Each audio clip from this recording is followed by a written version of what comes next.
जो स्ट्रगल्स होती है वो डिफ़िकल्ट टाइम में आती है, और डिफ़िकल्ट टाइम हमेशा स्ट्रॉन्ग पर्सन बनाता है। स्पेशली गरीब जो लोग हैं उनका फ्री में इलाज किया जाता है। मानव सेवा से बड़ी कोई सेवा नहीं है जी। एंड DMIHR यूनिवर्सिटी, उसका उद्देश्य क्या है बच्चों को शिक्षा देने का?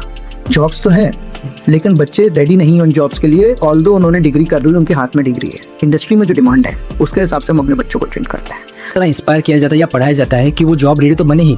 साल की एक एक्टिविटीज़ नहीं है, महीने की 10 एक्टिविटीज़ हैं। अप्रोच ये है कि knowledge plus practice equals to skill. आज के जो स्टूडेंट्स है सिर्फ मार्क्स और सिलेबस तक ही सीमित रह जाती है। हैंड्स ऑन ट्रेनिंग, जीते internships, industry experts coming and training students. They are going for hackathons, going for research paper presentations, capstone projects करते हैं। रिसर्च पेपर पब्लिश करना हमारे इधर कंपलसरी है, एंड मैनी मोर एक्टिविटीज़। हम लोग अपना क्यूरिकुलम खुद तय कर सकते हैं। हम इंडस्ट्री के एक्सपर्ट्स को अपने साथ में लेके मार्केट में क्या चीज़ ज़रूरी है उस हिसाब से क्यूरिकुलम को ट्वीक करते हैं। ऐसे सिर्फ नहीं, इंडिया से करीब 30 प्लस कंट्रीज से अभी तक हमारे इधर बच्चे आ चुके हैं।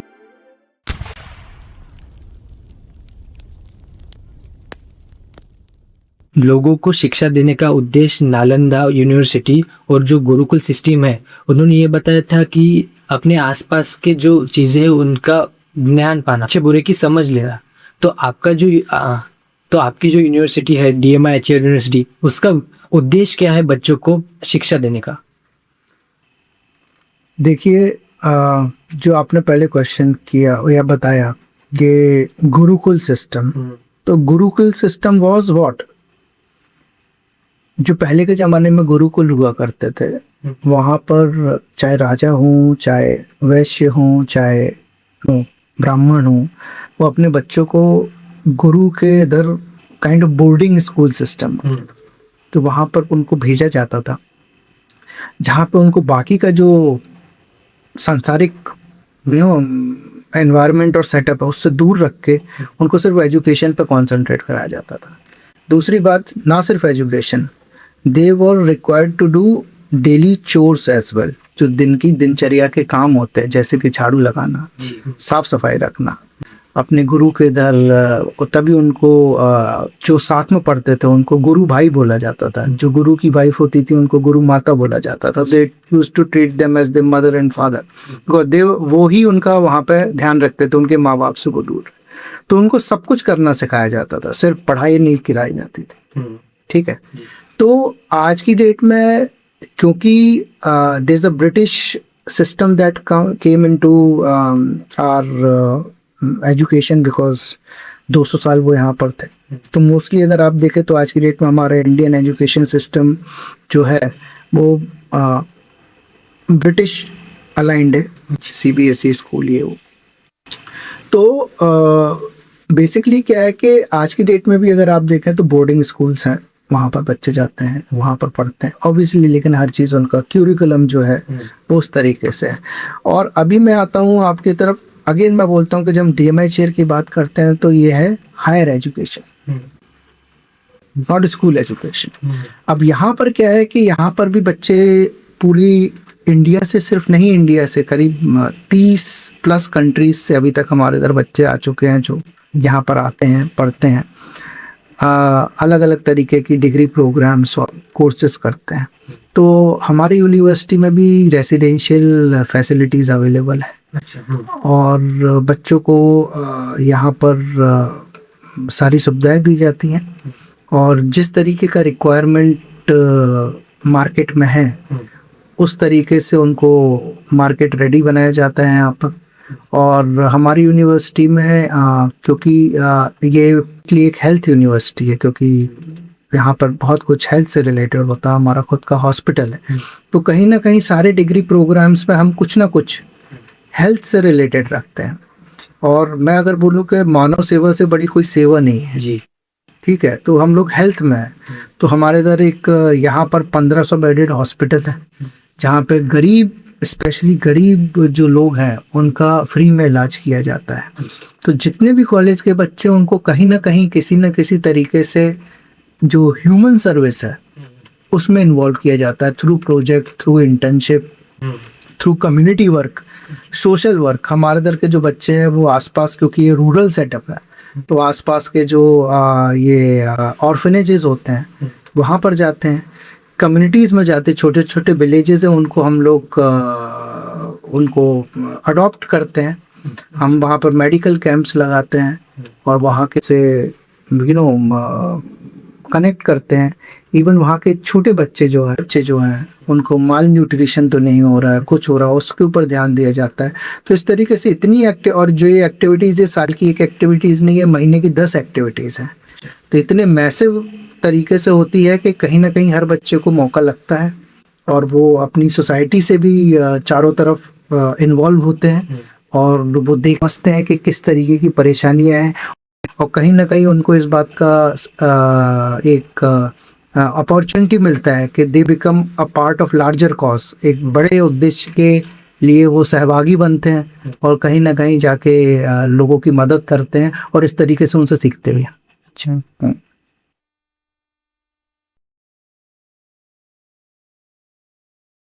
कंपनीज डिग्री से ज़्यादा स्किल्स देख रही है, पर आज के जो स्टूडेंट्स है सिर्फ मार्क्स और सिलेबस तक ही सीमित रह जाते हैं। तो आपका जो कॉलेज है, school of allied science, students को प्रैक्टिकल स्किल्स और एम्प्लॉयबिलिटी को बढ़ाने के लिए क्या कॉन्क्रीट स्टेप्स लिए जाते हैं? ठीक है, तो उसके लिए सबसे पहले आपको समझना पड़ेगा स्किल क्या है, स्किल सेट क्या है, स्किल क्या होता है। एक पर्टिकुलर काम को बहुत अच्छी तरीके से सिंपल सा एग्जांपल देता हूँ। घर में आप 4 लोग हैं, चारों लोग को चाय बनाना आती है, लेकिन घर में हमेशा मौका पड़ता है तो किसी एक से बोलते हैं कि तुम्हारे हाथ की चाय बहुत अच्छी लगती है, तुम बनाओ। ठीक है, तो अच्छी बनाते आती है उसको, वो स्किल सेट, वो पारंगत है जी बन चाहे तो रेसिपी तो वही है। ठीक है, ये स्किल सेट, ये मैंने बहुत ही आपको एक स्तर पर उतर के समझाया कि बेसिकली स्किल क्या है। आज की डेट में कंपनीज, क्योंकि क्या होता है कि सिलेबस 2 साल का, 3 साल का, 4 साल का होता है और जब आप सिलेबस देखना चाहते हैं तो उसमें एक सेमेस्टर में 7-7, 8-8 सब्जेक्ट। जब कंपनी देखती है कि आपने इतना सब पढ़ा है तो वो उसमें देखती है कि ओके, फॉर एग्जांपल एक कंपनी बोलती है कि मेरे को C++ में अच्छा लड़का चाहिए।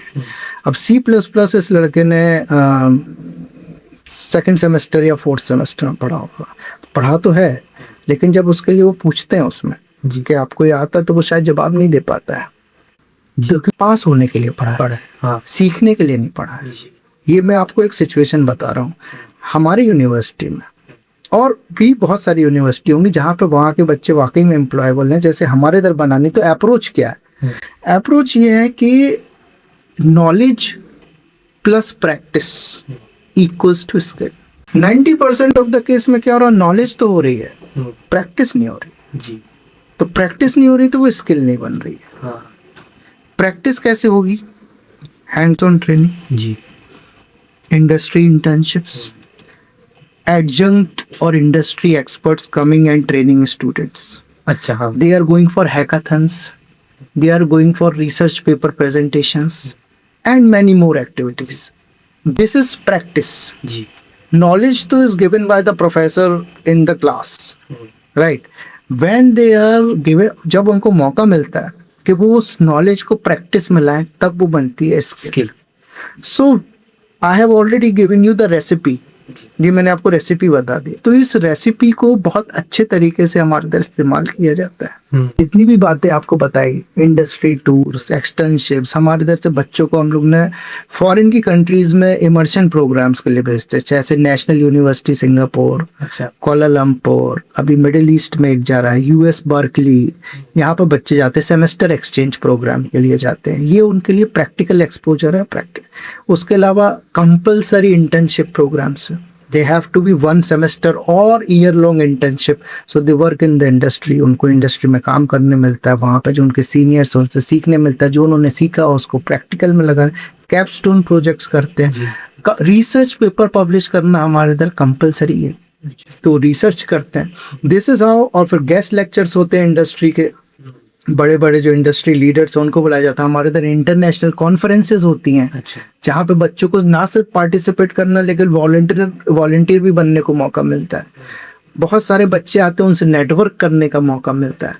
सो ऑल दिस एनवायरनमेंट, ये जो प्रॉपर रेसिपी है वो पूरा A to Z एग्जीक्यूट होता है और उसी हिसाब से फिर बच्चों को स्किलिंग होता है। आपने एक्सचेंज प्रोग्राम का जिक्र किया, तो उसमें थोड़ा और बताइए। देखिए, आज the world has become a global village।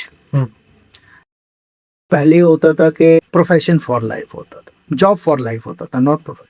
मतलब हमने एक जॉब पकड़, ग्रेजुएट हो गए, बैंक में लग गए, इलेक्ट्रिसिटी डिपार्टमेंट में लग गए, रिटायरमेंट हुई।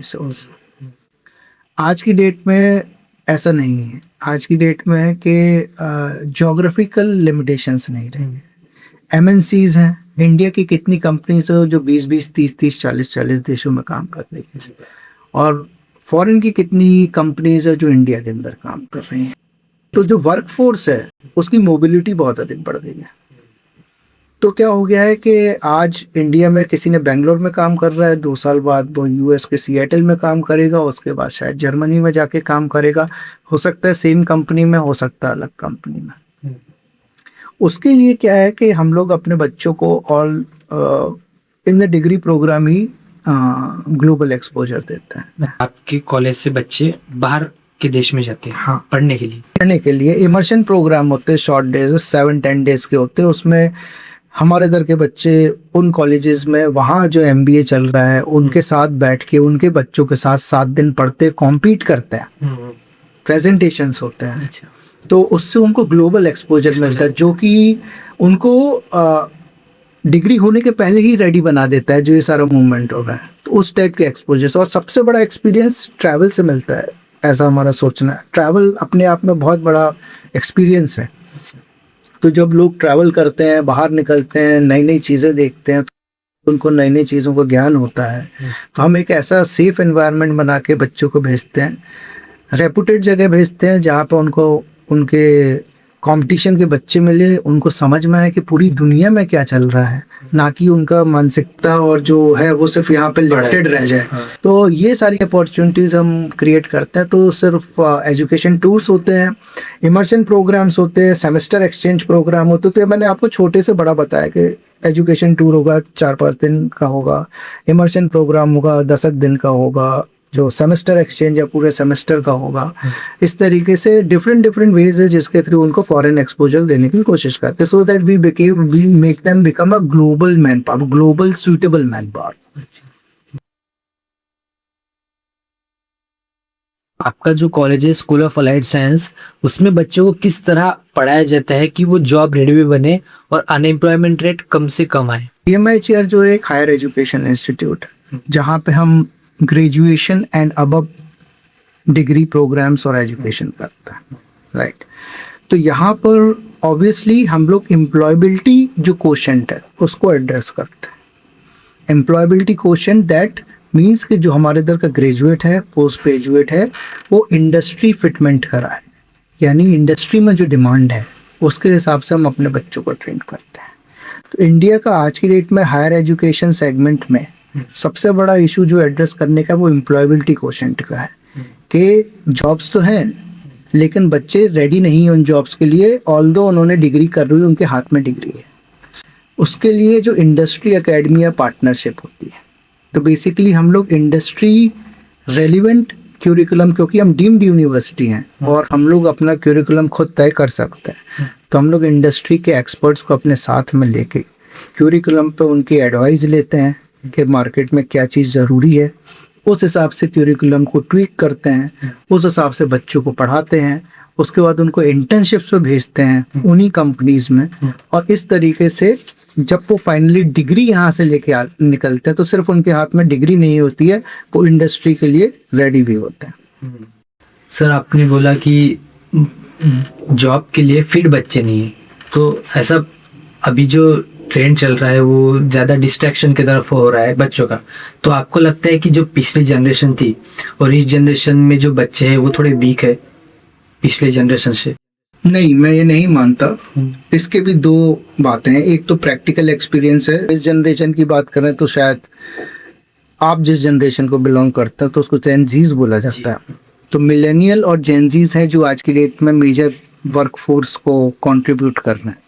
सो बायोलॉजिकली अगर आप देखें तो जो नेक्स्ट जनरेशन आती है, that generation is always smarter than the previous generation, ऐसा मैं मानता हूँ और ऐसा साइंस भी सजेस्ट करती है जो भी नई जनरेशन। तो मैं ये सिरे से खारिज करता हूँ कि पुरानी जनरेशन थी वो इस जनरेशन से ज़्यादा स्मार्ट। इस जनरेशन में डिस्ट्रैक्शंस के बहुत सारे माध्यम है, वो सोशल मीडिया है, मोबाइल है, टेक्नोलॉजी है. सो time has changed and the way this generation is interacting with technology has changed, and there are some kind of disturbances that are because of the social media, too much of social media and everything, जो उनकी life में आज की date में आ चुका है. तो मैं हमेशा एक बोलूँगा कि नॉर्म्स चेंज होते हैं, काम करने के समय के साथ बदलना पड़ता है. और उसी हिसाब से जब हम अपनी जनरेशन की बात करते हैं तो वहाँ पे वर्क फ्रॉम होम जैसा कोई कॉन्सेप्ट नहीं था. अभी आप देखिए तो वर्क फ्रॉम होम है. वर्क फ्रॉम होम वाला कंसेप्ट भी अब खत्म हो गया है. अब हो रहा है वर्क फ्रॉम एनीवेयर. अच्छा. आप कहीं से भी काम कर सकते हैं. The only thing you need is internet, a gadget and technology supporting it. तो नॉर्म्स काम के चेंज होते जा रहे हैं, उसी हिसाब से हम एडजस्ट होते जा रहे हैं. तो मुझे तो बहुत ही अधिक भरोसा है और I see lot of potential in this new generation. And obviously they are smarter and उनके चैलेंजेस लाइफ के डिफरेंट है, हमारे चैलेंजेस डिफरेंट थे. जो उनकी आगे वाली आने वाली जनरेशन है उनके चैलेंजेस उनसे डिफरेंट होंगे. तो ये तो एवोल्यूशन है. तो it's going to part of it.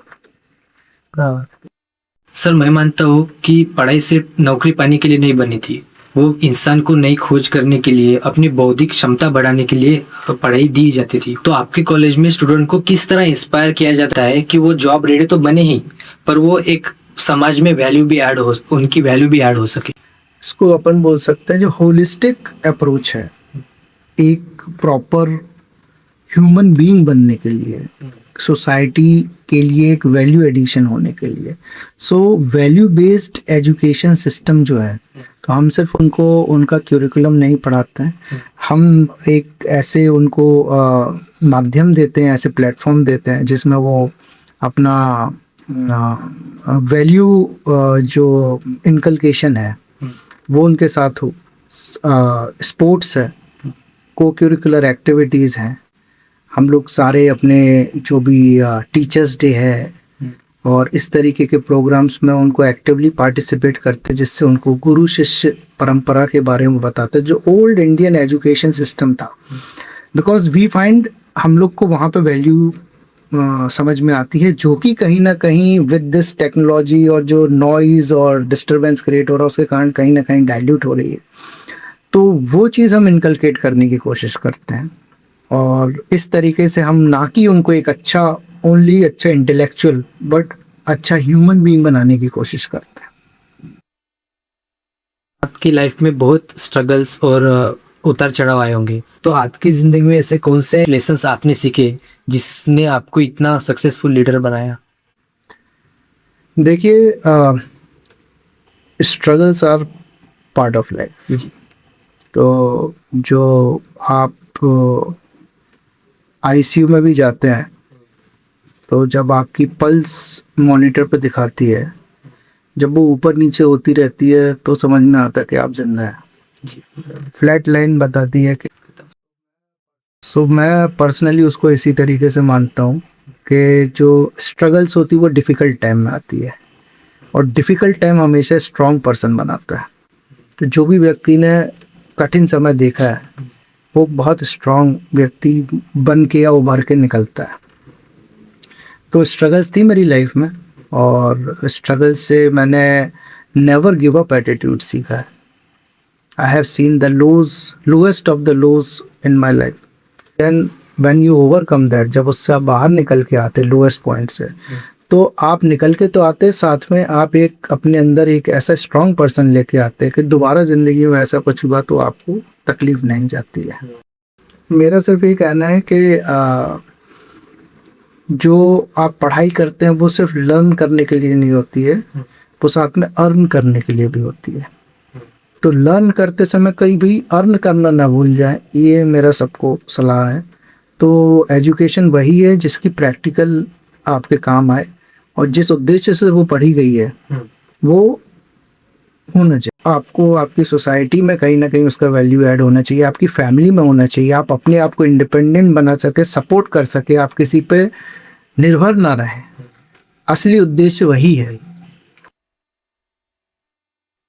3 books है, जो स्टूडेंट्स को भी पढ़ना चाहिए या किसी को सक्सेसफुल बनने में वो मदद करेंगी? सेल्फ हेल्प बुक्स एक कैटेगरीज होती है, फिक्शन होती है, माइथोलॉजी होती है, सेल्फ हेल्प होती है। तो मैं यहाँ पे सिर्फ सेल्फ हेल्प बुक की बात करूँगा, अच्छा। जी।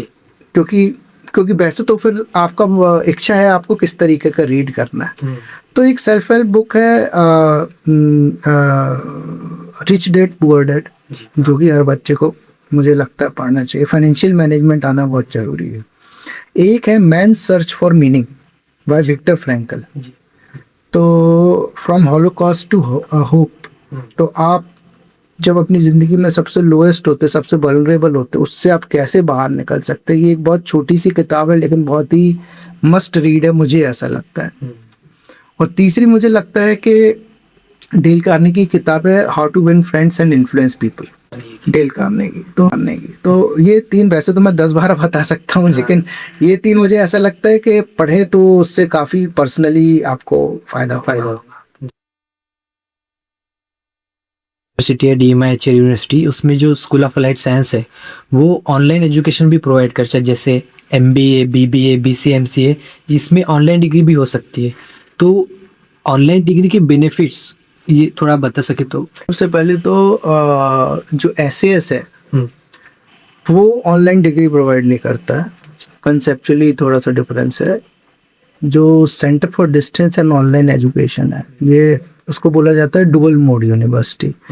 एक यूनिवर्सिटी जो ऑफलाइन मोड में ऑपरेट करती है, एक यूनिवर्सिटी जो ऑफलाइन के साथ ऑनलाइन भी ऑपरेट करती है, उनको डुअल मोड यूनिवर्सिटी बोला जाता है। ये डुअल मोड यूनिवर्सिटी हर यूनिवर्सिटी नहीं हो सकती है। गवर्नमेंट ने निर्धारित किया है कि जो NAC A+ रेटेड है, टॉप 100 NIRF में है पिछले 3 साल से लगातार, यानी जो उनके मापदंड के हिसाब से इंडिया के टॉप 100 एजुकेशनल इंस्टीट्यूट हैं, उन्हीं को गवर्नमेंट ने परमिट किया है कि वो ऑनलाइन प्रोग्राम चला सकते हैं, क्योंकि उनको ऐसा लगता है कि दे आर एक्सपर्ट इनफ, मतलब उनके पास इतना एक्सपर्टाइज है कि वो ऑनलाइन में भी चला सकते हैं।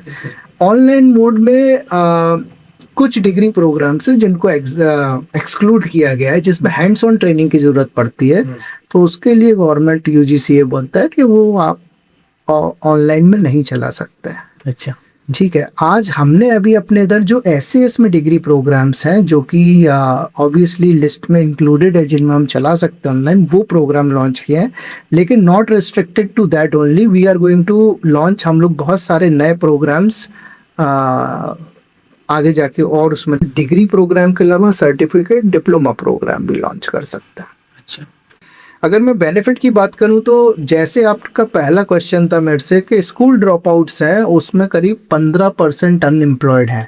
कहने का मतलब है कि 85% एम्प्लॉयड हैं, लेकिन स्कूल एजुकेटेड हैं, या तो उन्होंने 12वीं तक पढ़ा है या 10वीं तक पढ़ा है या ड्रॉप आउट हो गए हैं। ऐसा एक बच्चा जो 12वीं करके पास आउट होकर नौकरी पर लग गया, क्या उससे उसके पढ़ने का हक छीना जा सकता है? गवर्नमेंट ने ये प्रोविजन इसलिए बनाया कि ऐसे लोग जो आज की डेट में प्रॉपर डिग्री प्रोग्राम नहीं कर पाए और किसी कारणवश लगे हुए, उनके लिए नंबर 1, और भी बहुत सारे ऑप्शन, नंबर 1 उनके लिए अपॉर्चुनिटी है कि वो अपना ग्रेजुएशन का, पोस्ट ग्रेजुएशन का जो उनका लर्निंग का उद्देश्य था या जो उनका एम था वो पूरा कर सकते हो। तो दिस और नौकरी में रहते हुए देखिए, फुल टाइम में ऐसा कि उनको नौकरी छोड़नी पड़ेगी, हो सकता है उनके घर में डिपेंडेंसी हो, उनको नौकरी करना जरूरी है। दूसरी चीज, फ्लेक्सिबिलिटी जो है वो सबसे बड़ा की है ऑनलाइन का। Flexibility in the sense you don't have to work, मतलब आपको पूरे हफ्ते नहीं पढ़ना जिस तरीके से एक रेगुलर कॉलेज चलता है। क्लासेस आप सैटरडे संडे कर सकते हैं। दूसरे नंबर की फ्लेक्सिबिलिटी है, आप कहाँ पर हैं उससे मतलब नहीं है। ठीक है, आप अपने घर से, अपनी नौकरी वाली जगह से, कहीं से भी आप वो चीज़ पढ़ सकते हैं। ठीक है। तीसरी चीज़, फ्लेक्सिबिलिटी इस तरीके से है कि आप मोबाइल से, आप लैपटॉप से, आप आईपैड से, डेस्कटॉप से, जहाँ पे भी इंटरनेट कनेक्टिविटी है वहाँ से पढ़ सकते हैं। तीसरी चीज़, इसमें कोई बाउंड्री नहीं है, ज्योग्राफिक बाउंड्री नहीं है कि अमेरिका का बच्चा, लंदन का बच्चा, अफ्रीका का बच्चा, दुबई का बच्चा, UAE का, कोई भी, सिंगापुर का, कहीं से भी वो पढ़ सकता है। जी। ठीक है, तो बहुत सारी फ्लेक्सिबिलिटी है। फ्लेक्सिबिलिटी का मतलब ये नहीं है कि इजी है, जी। बिकॉज गवर्नमेंट और हमारी यूनिवर्सिटी मेक श्योर करती है कि जो ऑफलाइन का जो डिफिकल्टी लेवल है वही ऑनलाइन का रहे फॉर असेसमेंट अच्छा। एंड इवेल्युएशन, क्योंकि ये डिग्री समकक्ष मानी गई, मतलब it is entitle, it is equivalent to offline. तो कहीं पर भी इसमें डाइल्यूशन नहीं है, अच्छा। फ्लेक्सिबिलिटी है, डाइल्यूशन नहीं। तो डिफिकल्टी लेवल, इवेल्युएशन, असेसमेंट सब एट पार विद ऑफलाइन, की फ्लेक्सिबिलिटी।